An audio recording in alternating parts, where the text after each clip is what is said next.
अब एक पार्ट और डिस्कस करता हूँ मैं इसमें, और बाकी किस प्रकार से मोल का यूज़ आप अपनी इक्वेशन सॉल्व करने में करेंगे। कोई स्टोइकोमेट्रिक इक्वेशन लिखेंगे आप, कोई भी इक्वेशन लिखते हैं हम लोग, तो इक्वेशन कि क्या रिएक्टेंट है, क्या प्रोडक्ट आ रहा है, उसमें मोल का कंसेप्ट लगा के है सॉल्व किया जाए, वो मैं नेक्स्ट वीडियो में डिस्कस करूँगा। एक छोटी सी चीज़ और बता देता हूँ इसमें मोल्स में, और फिर उसके बाद नेक्स्ट वीडियो जो इसकी एप्लीकेशन की शुरुआत होगी, that is very important video. So let me just sum up this all mole concept by Avogadro law, और ये कंसेप्ट बता के फिर नेक्स्ट वीडियो में आप उसकी एप्लीकेशन सीखेंगे। ठीक है, क्या मैं कह रहा हूँ सुनिए।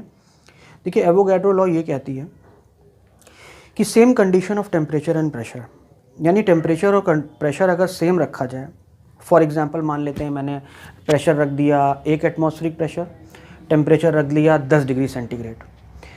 इस टेम्परेचर पे मैं अलग अलग गैस लेता हूँ, एक गैस में ए ले लेता हूँ, एक गैस में बी ले लेता हूँ, अलग अलग कंटेनर में ले ली, मतलब ए कंटेनर ले ली, बी कंटेनर ले लिया, सी कंटेनर ले लिया, है ना।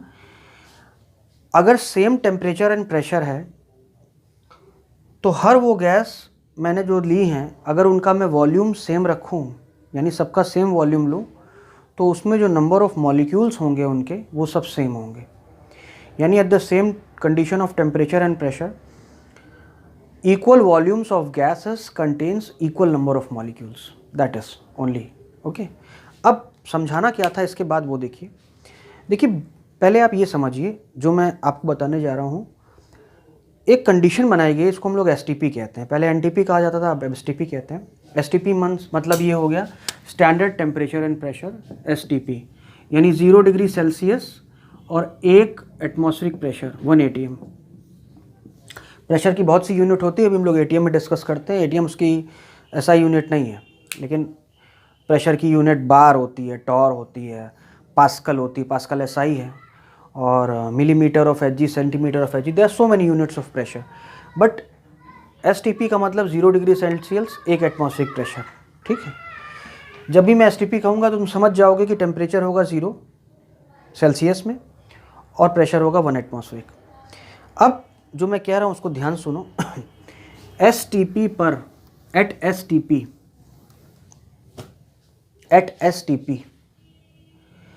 1 mole of a gas, doesn't matter which gas are you taking, you can take any gas, 1 mole of a gas occupies 22.4 litre. STP पर कोई भी गैस ले लीजिए आप उठा के, जो तुम्हारा मन है तुम वो गैस ले लो, उसका जब 1 मोल अगर तुम गैस लोगे तो उसका वॉल्यूम आएगा 22.4 लीटर। एसटीपी पर कोई भी गैस का 1 मोल का वॉल्यूम कितना होता है? 22.4 लीटर, या 22,400 ml ले लो।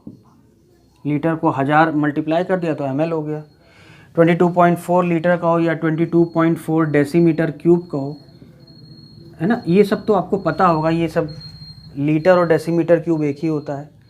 हम लोग लीटर जो वॉल्यूम है, वॉल्यूम की यूनिट लीटर भी है, वॉल्यूम की unit metre cube, centimetre cube ये भी है। रियल डायमेंशन उसका यही होता है, length into length into length, है ना। तो याद ये कुछ आप यूनिट्स भी याद रखिएगा ताकि आपको कभी कन्वर्जन में दिक्कत ना हो कि 1 लीटर का मतलब होता है, ध्यान से नोट करो, 1 लीटर का मतलब होता है, ठीक, क्या मतलब होता है भाई 1 लीटर का? या मैं इसको पहले आसान और कर देता हूँ। 1 ml is equal to 1 centimetre cube, तो ऐसे रिलेशन आ गया, 1 centimetre cube is equal to 1 ml, ठीक है। और दूसरा और याद रखो, 1000 litre is equal to 1 metre cube, ये भी याद रख लो। यानी अगर मैं अब की बार ऐसा क्यूब लूँ जिसकी लेंथ, ब्रेथ और हाइट जो है वो 1 मीटर हो, 1 मीटर समझते हो ना, अच्छा खासा होता है 1 मीटर, इतनी लंबाई का, चौड़ाई का और ऊंचाई का अगर मैं क्यूब बनाऊं और उसमें पानी भरोगे तो 1000 लीटर पानी आएगा उसमें, ये मतलब है। तो अगर 1 ml is equal to 1 centimetre cube, तो ये भी बताने की जरूरत है 1 लीटर को कैसे रिप्रेजेंट कर सकते हो। 1 लीटर 1000 को नीचे कर दो, वहाँ 1/1000 हो गया, यानी उसको चाहो तो 10⁻³ मीटर क्यूब। ये भी रिलेशन याद रखो, कभी भी चेंज करना हो तो आप चेंज कर सकते हैं, इनको नोट कीजिए। 1000 लीटर बराबर 1 मीटर क्यूब होता है, या 1 लीटर बराबर 10⁻³ मीटर क्यूब होता है। ये 1000 नीचे गया होगा, फिर 1000 को 10⁻³ लिखा होगा, ऊपर लाए होंगे तो पावर माइनस हो गई होगी। घटाखट लिख डालिए इसको, ठीक है। समझ में आई बात? कोई कन्फ्यूजन? जल्दी से लिखो, फिर वो मज़ेदार चीज़ बताता हूँ जिसके लिए मुझे ये पार्ट बनाना पड़ रहा है। जल्दी से किया, मैं इसको मिटाता हूँ। तो मैंने जो कहा है यार, उसको तुम गांठ बांध लो। Whatever I am saying, at STP 1 mole of any gas occupies how much? 22.4 litre. अब देखो इसका फ़ायदा क्या है, क्या मैं क्वेश्चन निकालता हूँ और वहाँ समझ में आएगा। देखो, जब मैं कह रहा हूँ तुमसे, मान लो कोई तुमसे पूछता है STP पर 20 moles ऑफ CO2, STP पर 20 मोल्स ऑफ CO2 का वॉल्यूम बताओ कितना है। यानी अगर STP पर 20 मोल हम CO2 ले लें तो उसका वॉल्यूम कितना आएगा। कितना आसान था। देखो, 1 मोल STP पर CO2 22.4 लीटर ऑक्यूपाई करेगी, तो 20 मोल कितना ऑक्यूपाई करेगी? 22.4 इंटू 20। क्या दिक्कत है? 20 मोल CO2 22.4, अरे 1 मोल इतना ऑक्यूपाई करती है। कंडीशन STP होनी चाहिए, STP नहीं है तो ये लागू नहीं होगा। At STP 1 mole of a gas occupies this much. Doesn't matter we are talking about CO2, it can be any gas else than CO2। It 20 moles contains 22.4 into 20, ठीक है। और देखो, दूसरा क्वेश्चन बनाता हूँ मैं अपने से। मैं तुमसे कहूँ कि भैया ये बताओ कि 6, या मैं कहता हूँ तुमको कि 3 इंटू 10 की पावर 11 मॉलिक्यूल्स ऑफ CO2 का वेट बताओ एट STP। देखो, जब STP बोल दिया ना तो वो गैस में आ गया, तो गैस में तुमको ये वाला फॉर्मूला लगाना पड़ेगा, इस पे इससे काम करना पड़ेगा, तब तुम उसके वो मोल वाले पार्ट से हट के इस पे आ जाओ। तो 3 × 10⁻11 molecule CO2 weights eight STP। या एक मिनट, एक काम, इस क्वेश्चन को मिटा देता हूँ। मैं तुमसे ये कह रहा हूँ कि मैं वॉल्यूम को ही रिलेट करके क्वेश्चन बनाता हूँ। मैं कहूँ कि 5 litre of H2O, 5 litre of H2O का वेट बताइए। 5 litre of H2O weight at STP। Question note करो ध्यान से। 5 लीटर ऑफ H2O का वेट एट STP कितना होगा? कितना आसान है, शुरुआत यहीं से करते हैं। 5 लीटर ऑफ H2O, देखो ऐसा है, वेट बताना 2 मिनट का खेल है, बस ये पता चल जाए कि इतना जितना ये कह रहा है इसमें मोल्स कितने आए। एक बार मोल्स आ जाएंगे तो मोल्स और वेट का रिलेशन तो मुझे पहले से ही पता है। 1 मोल का वेट मोलेक्युलर मोलर मास होता है, तो जितना मोल्स आ जाएगा एक्सक्यूज मी, जितना मोल्स आएगा, तो मुझे बस 5 लीटर से ये जानना है कि 5 लीटर STP जो वाटर वेपर होगा उसमें वाटर वेपर के मोल्स कितने होंगे, ये H2O के मोल्स कितने होंगे, हमें ये निकालना है। इसी फॉर्मूले से निकाल लेंगे। देखो, उल्टा करके लिख लेते हैं। अरे यार, 22.4 लीटर अगर गैस है तो इसका मतलब 22.4 लीटर का मतलब 1 मोल गैस है एट STP। गैस की जगह H2O लिख लो। 22 मोल, क्योंकि कोई भी गैस होती तो भी यही फॉलो करती है। 22.4 लीटर किसी भी गैस को ले लो, STP पर 22.4 लीटर का मतलब 1 मोल होता है, या 1 मोल का मतलब 22.4 लीटर होता है। ध्यान रखो, STP पर 22.4 लीटर 1 मोल H2O होती है, ये मुझे पता है। तो 1 लीटर का मतलब कितने मोल H2O होती है भाई? 1 mole upon 22.4 H2O 1/22.4 moles H2O होगी STP पर 1 लीटर का मतलब। 22.4 का मतलब 1 मोल, 1 लीटर का मतलब 1/22.4 मोल। बोला कितना है? 5 लीटर। कर दो, ख़त्म करो झंझट। 5 लीटर का मतलब 1/22.4 into 5 moles of H2O। at STP. Let me see from my camera whether it is visible or not. Yeah, it is visible, quite fine. 1 मोल मतलब 22.4, या उल्टा लिखो 22.4 मतलब 1 मोल STP पर, तो 1 लीटर मतलब 1 बाय 22.4, तो 5 लीटर का मतलब 1 बाय 22.4 इंटू 5 मोल्स। अब जो भी आंसर आए, मुझे नहीं पता, निकालिए जो भी आंसर आए। अब सवाल ये है कि मोल्स आ गया आपके पास, क्या आ गया? मोल्स आ गया। एक बार मोल्स आ गया H2O का STP पे तो कहानी ख़त्म। अब हम उतने का वेट निकाल लेंगे। 5 लीटर H2O का वेट कितना होगा हम 2 मिनट में निकाल लेंगे। अब देखो, अब इसको मैं रब कर दे रहा हूँ, देखो बहुत इजी है।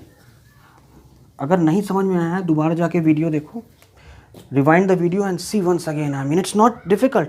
5 लीटर H2O में हमें यही निकालना था। 5 लीटर H2O में H2O के मोल्स कितने हैं, निकल गए भाई, इतने मोल्स हैं, तो कहानी ख़त्म भाई। 1 मोल H2O का जो वेट होता है वो 18 ग्राम होता है ना। कितने मोल आए हैं? इतने, कहानी ख़त्म। यानी इतने मोल्स, यानी 1/22.4 इंटू 5 मोल्स H2O का जो वेट होगा वो होगा 18 इंटू, कर दो मल्टीप्लाई 1/22.5, या यहाँ 5 लिख लो, 5/22.5, इतना ग्राम होगा। समझ में आया तरीका क्या है? आई होप ये अच्छे से क्लियर हुआ। इसको 2-3 बार करिए, आपको चीज़ें और क्लियर हो जाएंगी। Now I am going to tell you that how a particular numerical, a particular equation can be deal with the help of mole concept. किसी इक्वेशन को कैसे सॉल्व किया जाए, किसी इक्वेशन में कोई इन्फॉर्मेशन मुझे निकालनी हो और मोल कंसेप्ट से हम लोग उसे कैसे सिंप्लीफाई करें, कैसे ईजियर करें, मैं आपको तरीका बताता हूँ। एक छोटी सी इक्वेशन लिखते हैं, उस इक्वेशन से it will be a very simple equation. एक सिंपल सी इक्वेशन, एक काम करते हैं, वाटर की लिखते हैं। जैसे वाटर बनने का जो तरीका है, हाइड्रोजन ऑक्सीजन दोनों गैसों को मिलाया और मेरे पास वाटर आ गया। देखिए सबसे पहला काम है, the very first of all you have to do is you have to balance the equation. Okay, how it can be balanced? By hit and trial theory, I think it's quite best. There are 2 hydrogen, here are 2 hydrogen, 2 oxygen are there. इधर आपका 1 oxygen है, तो आप एक काम कर सकते हैं, या तो इसको आप आधा कर दीजिए तब भी ये बैलेंस हो जाएगा फ्रैक्शन में, और अगर आप होल नंबर में ही रखना चाहते हैं उसको तो कोई दिक्कत नहीं है। यहाँ पे आप 2 कर दीजिए तो 2 ऑक्सीजन हो गए, हाइड्रोजन अब 4 हो जाएंगे तो यहाँ कर दो, तो ये बैलेंस हो गया। अब इस बैलेंस्ड इक्वेशन को जैसे मैं लिख रहा हूँ, जैसे मैं समझा रहा हूँ, उसको ध्यान से देखिए, ठीक है? That is really very important. But before moving to any of the things, I really welcome you in my channel Giza Education. My name is Sandeep Sharma, and if you have not subscribed my channel till now, you can take the chance right now over here. Do subscribe it and get informed. In the case of any video is formed, you will be notified first. Okay, so let's come to this equation. Excuse me. क्या मतलब है इस equation का? देखिए इसका मतलब ये है सिंपल तरीके में, ये हाइड्रोजन गैस है, ये ऑक्सीजन गैस है और वो वाटर है। ये मतलब है कि 2 मोल हाइड्रोजन गैस का 1 मोल, हाइड्रोजन कहूँ, गैस कहूँ, या मैं हाइड्रोजन गैस कहूँ या मैं डाई हाइड्रोजन कहूँ, बात एक ही है। इसको ऑक्सीजन गैस कहूँ या डाई हाइड्रोजन कहूँ, एक ही बात है। 2 मोल हाइड्रोजन गैस के या 2 मोल डाई हाइड्रोजन के 1 मोल ऑक्सीजन, ये हम 2 मोल 1 मोल कैसे कह रहे हैं? क्योंकि ये रिएक्शन जो होता है मोल्स में हो रहा है, ठीक है? ये कोई सिंगल, एक ऐसा नहीं कि सिंगल मॉलिक्यूल का रिएक्शन हो रहा है। एक्चुअली हम लोग इसको मोल के टर्म्स में देख रहे हैं। अगर एक इंडिविजुअल भी रिएक्ट करेगा तो ऐसे ही करेगा, तो एक अगर ऐसे ही करेगा तो 10 भी ऐसे ही करेंगे। यानी कि अगर 2 हाइड्रोजन और 1 ऑक्सीजन मिलकर, 2 हाइड्रोजन के मॉलिक्यूल, हाइड्रोजन गैस के 1 ऑक्सीजन गैस का मिलकर 2 मॉलिक्यूल ऑफ वाटर निकालते हैं, तो मोल्स में इसी बात को लिख सकते हैं हम लोग। यानी कि अगर 2 हाइड्रोजन, यानी कि मैं कहूँगा कि 4 हाइड्रोजन, यह है, आई होप ये बात समझ में आ रही है कि आप इस संख्या को याद रखिए कि 2 हाइड्रोजन गैस के मॉलिक्यूल 1 ऑक्सीजन गैस के मॉलिक्यूल के साथ रिएक्ट करता है तो 2 वाटर के मॉलिक्यूल आते हैं, ठीक है? ये बात समझ में आई आपको? ठीक है, अब आगे देखिए, अगर ये 1 के लिए ट्रू है तो फिर एक मोल्स के लिए भी बात करेंगे। अब इसको मोल्स में याद रखेंगे कि 2 मोल्स ऑफ यहाँ पर H2 है, इसके साथ रिएक्ट कर रहा है 1 मोल O2 का, 1 मोल ऑफ O2, ठीक है, to give 2 mole of water. हमने इसको मोल्स के टर्म्स में लिख लिया। अब आप हमेशा से इक्वेशन ऐसे ही लिखेंगे, always 2 mole of H2 react with 1 mole of O2 give 2 mole of H2O। Is it clear? ये कैसे हमने किया? सबसे पहला काम इक्वेशन लिखा, इक्वेशन को बैलेंस किया, बैलेंस करना बहुत ज़रूरी है। बैलेंस के बाद ये इन्फॉर्मेशन निकल के आई है कि 2 मोल हाइड्रोजन के 1 मोल ऑक्सीजन के साथ रिएक्ट करके 2 मोल आपका वाटर दे दे रहा है, ठीक है। तो अब मैं इसी चीज़ को ऐसे भी लिख सकता हूँ, 1 मोल H2 का जो वेट होता है, H2 का वेट 2 ग्राम होता है, तो 2 मोल H2 का वेट कितना होगा भाई? 4 ग्राम। तो इतना ग्राम H2 रिएक्ट करता है। 1 मोल O2 का वेट आप जानते हैं 16 ग्राम, 16 ग्राम O2 से तो H2O का वेट कितना होता है भाई? 1 मोल का आप जानते हैं 18 ग्राम होता है, तो 18 इंटू 2 ग्राम H2O आता है आपका। ध्यान रखो इसको, यानी मैं ये कहूँ कि 4 ग्राम हाइड्रोजन गैस रिएक्ट करती है 16 ग्राम ऑक्सीजन के साथ, ठीक है। ध्यान रखो इस चीज़ को, थोड़ा मैंने गलत लिख दिया है, ये 16 नहीं होगा, ये 32 हो जाएगा, क्योंकि O2 है ना, 16 1 का होता है, तो 16 इंटू 2 लिख लो, कोई फ़र्क नहीं पड़ेगा उससे। O2 का जो है हाइड्रोजन का वेट, हमको O2 का वेट डालना चाहिए था, तो O2 का वेट एक्चुअली होता है 32 ग्राम। तो मैं लिख लेता हूँ कि यहाँ 1 मोल है तो 1 इंटू 32 ग्राम O2, ठीक है। इसी प्रकार से यहाँ भी लिख लीजिए 32 ग्राम O2। तो 4 ग्राम हाइड्रोजन गैस 32 ग्राम O2 के साथ रिएक्ट करके क्या बना रही है? 2 इंटू 18 यानी कि 36 ग्राम वाटर बना रही है। अब यही इन्फॉर्मेशन से ही आप आगे बढ़ सकते हैं, बहुत इजी है, अब कुछ भी नहीं करना आपको, बहुत इजी हो गया ये चीज़। 4 gram hydrogen 32 gram oxygen gas के साथ रिएक्ट करके 36 ग्राम वाटर बना रही है।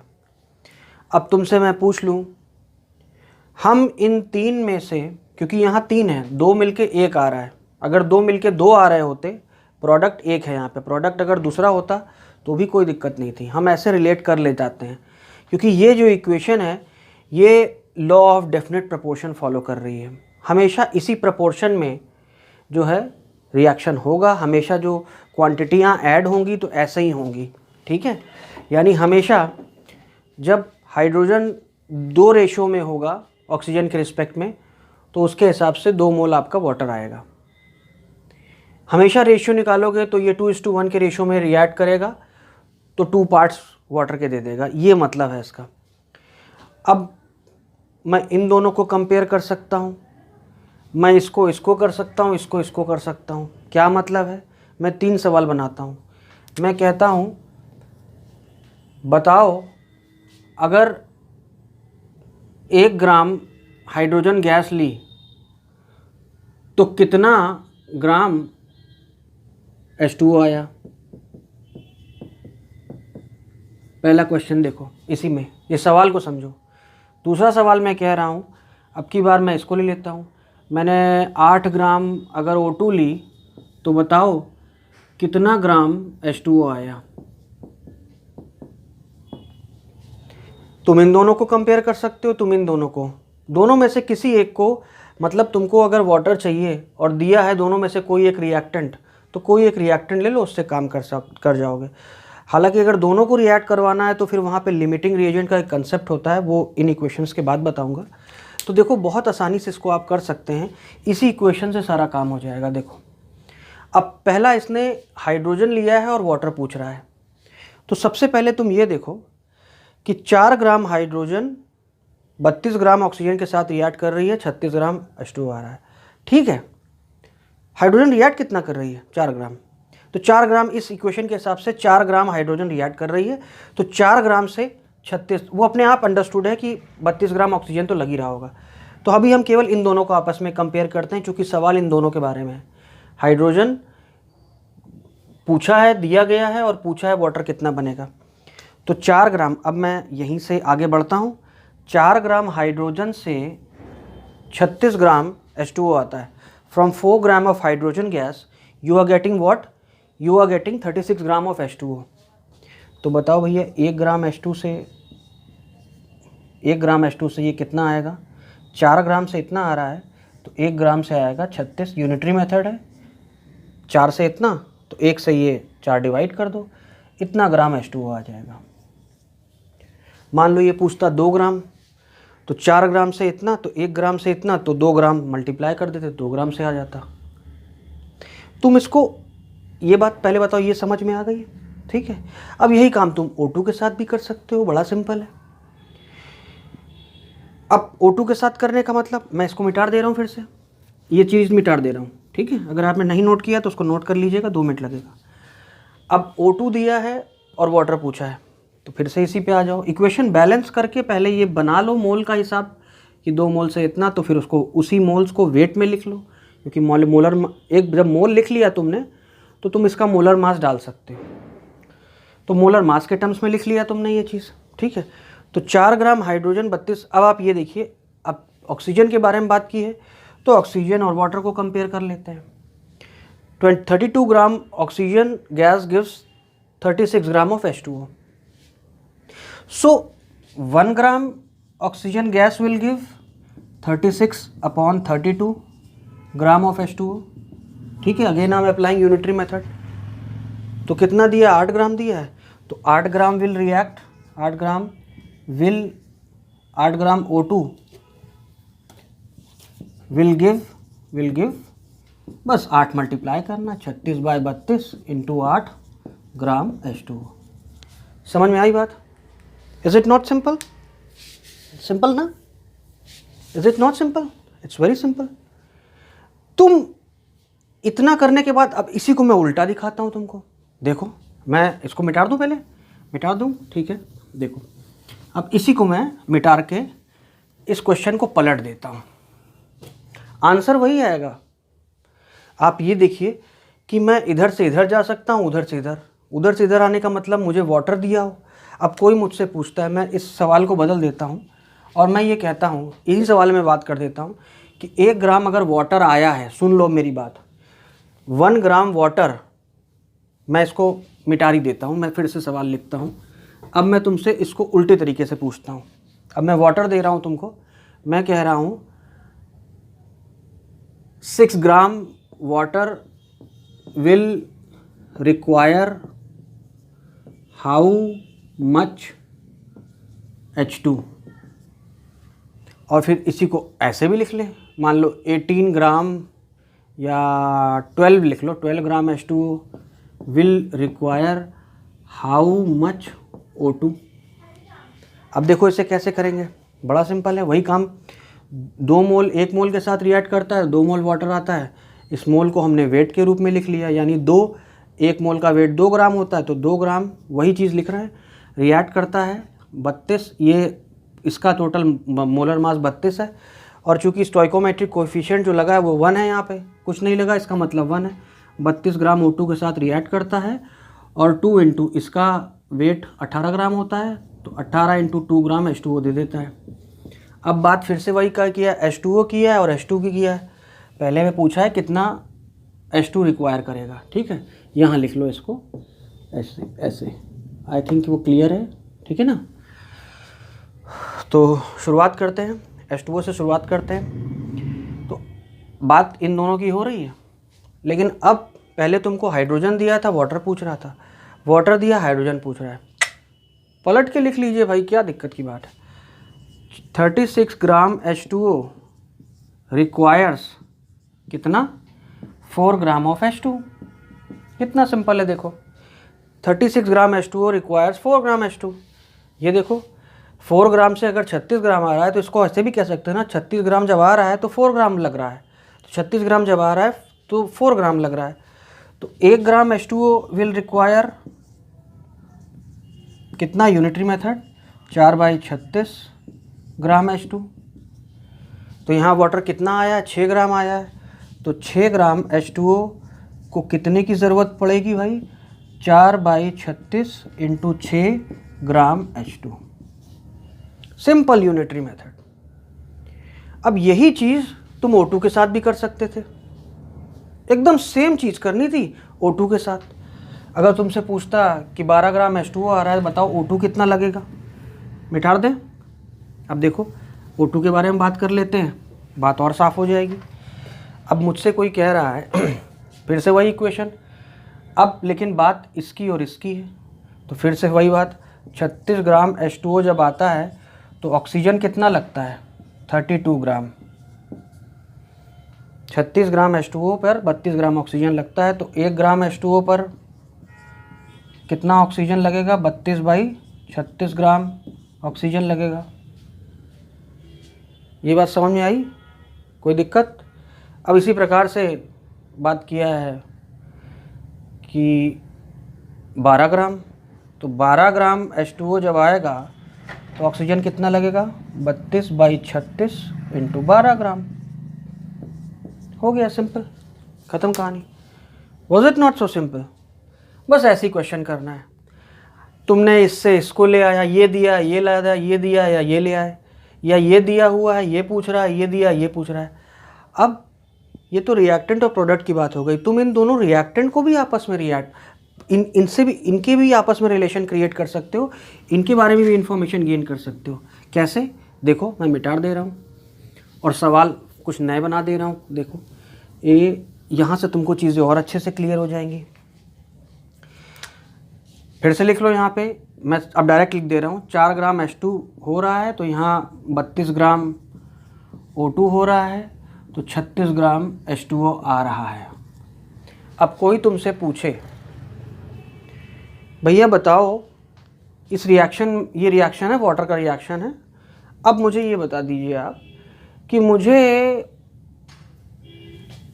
8 ग्राम हाइड्रोजन लिया है मैंने, तो मुझे ऑक्सीजन कितनी लगेगी। इस रिएक्शन के हिसाब से अगर 8 ग्राम मैंने हाइड्रोजन लिया है, अब यहीं पे लिमिटिंग रिएजेंट का कंसेप्ट आता है, जो कि मैं अगले स्टेप में समझाऊंगा। पहले आप अभी थोड़ा सा आइडिया ले लीजिए कि 8 ग्राम हाइड्रोजन को इस रिएक्शन के हिसाब से कितनी ऑक्सीजन की ज़रूरत होगी।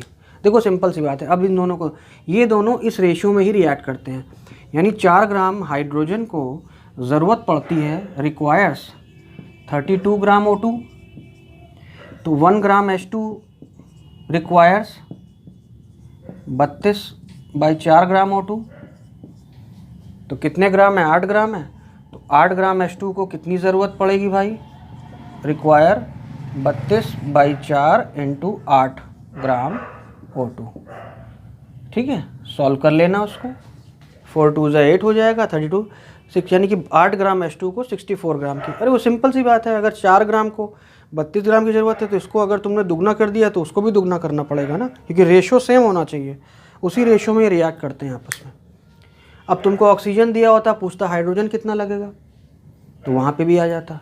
ठीक है, अब अगले उसमें मैं आपको लिमिटिंग रिएजेंट का कंसेप्ट डालूंगा इसमें, तो मोल का पार्ट और क्लियर होगा कि लिमिटिंग रिएजेंट क्या है। थोड़ा सा आइडिया मैं दे सकता हूँ, but I will not give in this, so that you may watch the second very video, the video which will be coming next to this video, because in that I will be giving you the idea of limiting reagent, what a limiting reagent is. Limiting reagent is a very important concept and a very useful one as well.